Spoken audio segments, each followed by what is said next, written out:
स्वभावचिन्मयानन्दं कृपापूर्णं जगत्पतिं हरिषड्वर्गजेतारं नित्यानन्दगुरुं भजे स्वभावचिन्मयानन्दम्.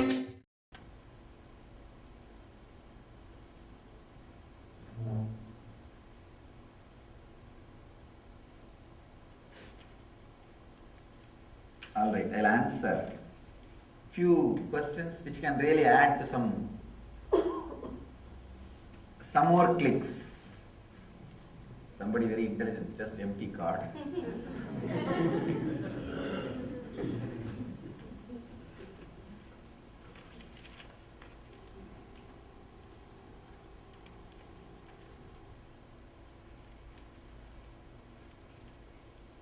Swamiji, could you please provide an insight on relationship between the person's horoscopes and karma? Even though from time immemorial, the so-called logical people and atheists were abusing, disrespecting the traditional astrology, secretly they were always consulting astrologers. Even though many people try to abuse or disrespect, the science still holds its power, its influence on human beings. In India, the report says 93% of the people read or study their horoscopes regularly before taking any big decisions, not just marriage, before taking any big decisions.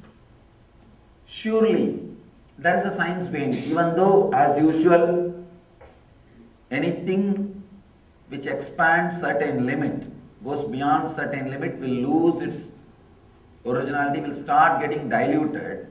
There was little dilution in this science also, but that does not mean the science itself is a lie. Understand this one example, then you will be able to understand, connect with the astrology, the science of astrology. It's like for one moment in camera, when the cover moves, whatever was outside gets printed on the film.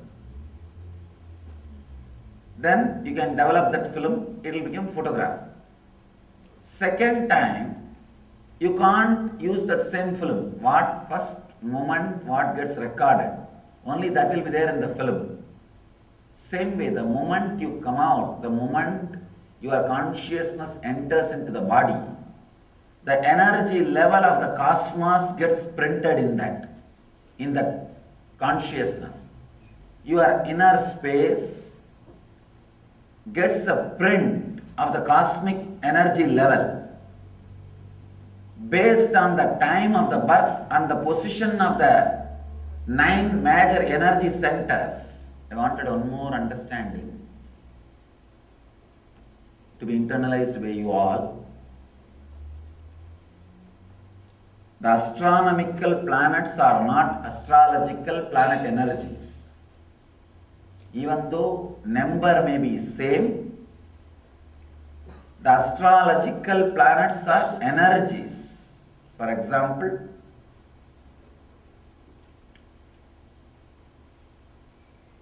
planet Earth is here. Maybe I can use the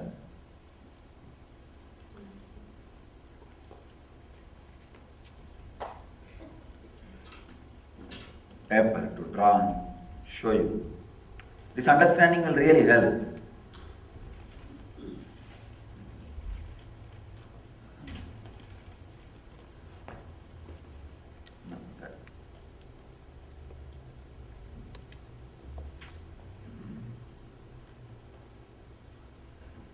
Planet Earth is here.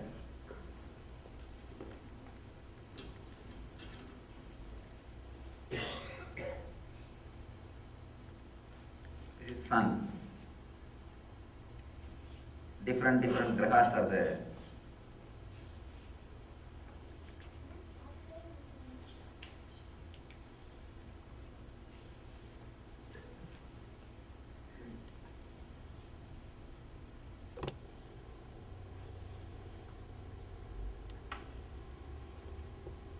Please visualize this as eccentric circuits and this as some planets. Okay.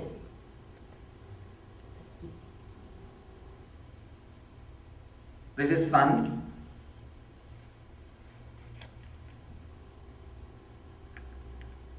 When we say here in our temple, if you see, there will be 9 planetary energies. Statue deities will be there. They will be worshipping. When we say Sani Graha, that is not exactly Saturn. Consider this as a Saturn. A particular energy of pull and push is there always between the grahas. The energy which comes out of the Saturn does not completely come and influence the planetary. In between, something will be added, something will be deleted. Different clash, energy clash will be there. For example, 100 unit push energy comes from the Saturn, and if 20 unit pulling energy comes from the Buddha, naturally it will be neutralized. It will become 80. And suddenly here you will see Shukra may add 30 unit, then it will become 110. When it reaches, by the time it reaches the planetary, it may get deviated for some time. Then it may come down to 80 or 50. Whatever finally reaches, that is what we call Sunny, Saturn energy. Understand? It's a very subtle science. The same Saturn will not have same influence over planet Earth continuously. If he moves, the total calculation of the pull or push will differ. If you move, even sometime I have seen, within 12 days, the whole energy will be different. Whole energy will be different. If the astronomical planets and astrological planets are same, then the energy difference will not be there. But it is not same. It is not same. It is the totality of the energy reaches to the planet Earth. Maybe when we say Saturn, the major influence in that energy flow was from Saturn. When we say Buddha, it is not that only Buddha is radiating. That energy which came out of Buddha, by the time it reaches the planet Earth, goes through some 5-6 alteration. So many influences gets added and deleted. Then the energy reaches the planet Earth.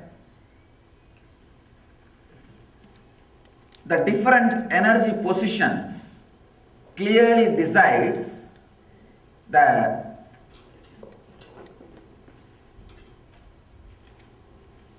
cosmic energy level during your birth, during the time of the birth. Based on that, we will be able to easily predict the course of your life. Understand? Not exact incidents. Exact, if somebody claims they can predict exact incidents, and I have seen all foolish ads in the newspaper, 3 days your problem will be solved. I'm really surprised. I thought of anyhow. I don't think incidents can be predicted. Only a course of, kind of a rough course only can be predicted. Incidents are too minute details and you do have a freedom. Understand? Even if a minute incidents like which chair you will sit, if that can be predicted, you don't have a freedom. You don't have a freedom.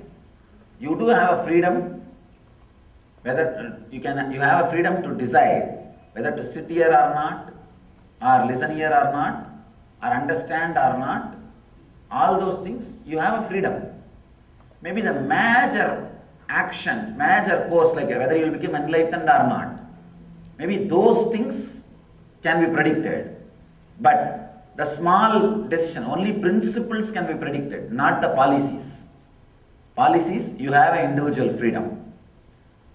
having an idea about horoscope, your own horoscope, will give you many times intelligence and acceptance to decide about your life.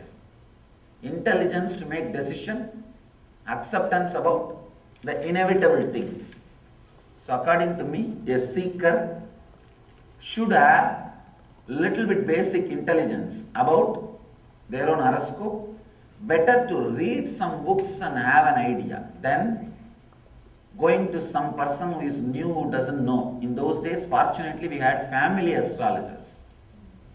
I know, my own family had an astrologer who is very precise, who is very...